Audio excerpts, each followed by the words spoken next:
Today, today we're going to talk about the development of colonial regions, but from the point of view of culture. Look at that. That dog is cultured. Making a new life in the new world. First we're going to look at British settlement patterns. This is kind of a review.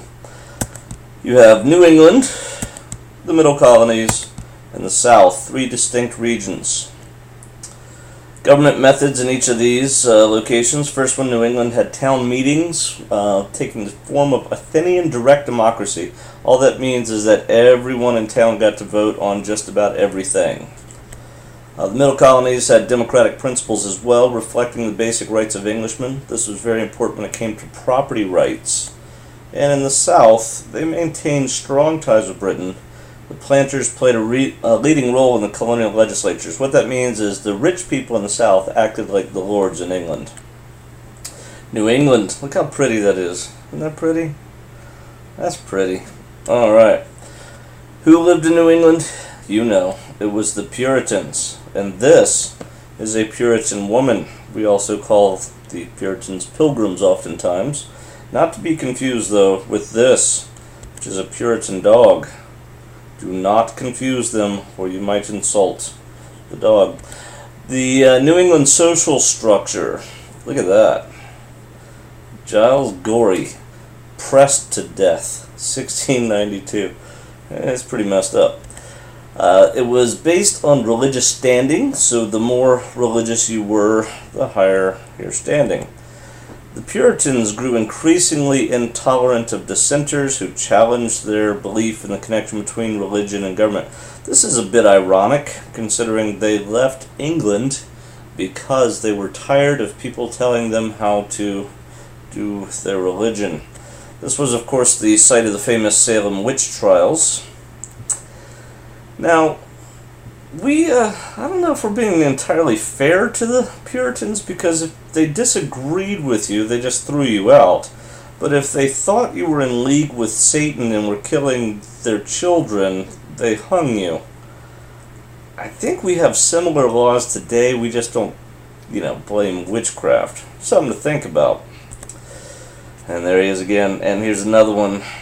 This is Sarah Good, hanged. That is the correct use of the word hanged. A picture is hung, a person is hanged. Either way, Sarah's not gonna say it. Alright, dissenters. Again, if you disagreed with the Puritans, they basically just kicked you out.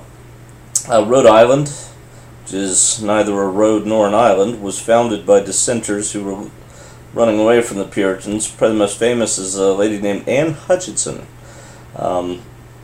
Interesting both because she was a dissenter and because she was a female religious leader. Very unusual back then. Another interesting thing about Anne, she ran off with her 13 children to help found Rhode Island. Her and all of her children except one daughter were killed by Indians. I do not know if this had anything to do with religious persecution. Now the Middle Colonies. There he is. You've probably seen this guy before. Where have you seen him? Quaker Oats, am I right? Because this is William Penn, founder of Pennsylvania, and it was set up as a safe place for Quakers. This was a religious group called Quakers because when they got really excited about God, they would oftentimes shake and quake. Not kidding. Their society, they had lots of religious groups here and basically believed in religious tolerance, a lot like today's America, I guess you'd say. These religious groups included the Quakers in Pennsylvania, the Huguenots and Jews in New York, Presbyterians in New Jersey, and Catholics in Maryland, thus the name Maryland. These colonies had more flexible social structures and began to develop a middle class of skilled artisans, entrepreneurs, business owners, and small farmers. Then there's the South. This is an old map of Jamestown, Virginia in the South. Jamestown was founded in 1607. Nice, huh? Who's that Indian up there in the corner? Who is this? Who is this man right here? Powhatan, that's right. Lots of people don't realize he was actually about a 60-foot tall giant. You can see, okay, never mind. Alright, Southern society really developed into two groups. You had social structures based on family status and ownership of land, with the large landowners living in the eastern lowlands. They also dominated the government and society. They maintained close ties to both the Church of England and the social government ties in England. But the other side of the South was the rural South, way up in the mountains. The usually small subsistence farmers, meaning they just grew enough to survive on. They also had to use hunting as a methods of survival, and they were typically descendants of Scots-Irish, like myself, and an English. My last name McManus. My family came over in 1760, part of the Scots-Irish migration down the Appalachians. Indentured servants might be how my family got here. Growth of plantation-based agriculture in the hot, humid coastal lowlands of the South required cheap labor. They needed a lot of people to work. I'll let you read the slide, but bottom line is people became indentured servants when they said, hey, if you pay for my way to get to the New World, I'll work for you for 10 years, sometimes only 7 years. And then at the end of that time, usually the owner would give them a gun, a axe, and maybe, a hoe or a cow or something. And they would go off, and with those tools you could build your own farm. Because the indentures were only temporary, the need for labor was always constant, and this gave way to the rise of slavery. What you see here is a slave auction. Very sad. Most plantation labor eventually is met by forcible importation of Africans. At first, the Africans were also indentured servants. In fact, there was more equality among black and white people in early colonial America than there would be later at the end of the American Revolution.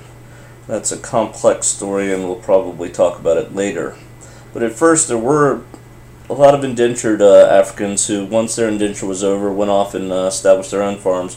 One of the largest slave owners in what we call the Eastern Shore of Virginia was actually owned by a black former indentured servant. Then there is this. The Great Awakening was a religious movement that swept all across the colonies. It had actually started in Europe, but it really took hold in North America. Excuse me. Now, this gave birth to a lot of American forms of Christianity, especially Methodists and Baptists. Methodists and Baptists tend to be very independent, unlike Catholicism or the Anglican Church. Each Baptist church just reports to its own preacher, and that's it. So, very kind of American, independent little groups. We say this laid one of the foundations for the Revolution. This is for two reasons. First, it separated American religion from European religion. Also, there was this thing about, hey, if Jesus loves me, then who cares what the king thinks? So this rebirth of Christianity kind of grew individual self-worth, and that's pretty good. And it was led by this man, Jonathan Edwards, not to be confused with John Edwards, the disgraced presidential candidate. Anyway, Jonathan Edwards was one of the great preachers, and I think we're going to look at one of his sermons. Now, common themes in all... Look at that dog. Look at that dog. He knows some learning's going on. Anyway, common themes in all the colonies. Private property and free enterprise. Love it. Each colony had some form of self-government. Love it. And a general dislike for the mercantile... Who doesn't dislike the mercantile system, though? That's really my question. What this was, though, is it said that the colonies could only trade with England. So instead of being able to sell tobacco directly to France and maybe make a little more money, all their stuff had to go through England, and they didn't like it.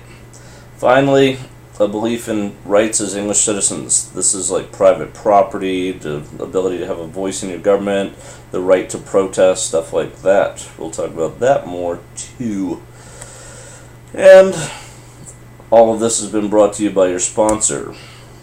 The following has been brought to you by the new Cobra Wag-A-Viper. Everywhere you want to be. The Cobra Wag-A-Viper.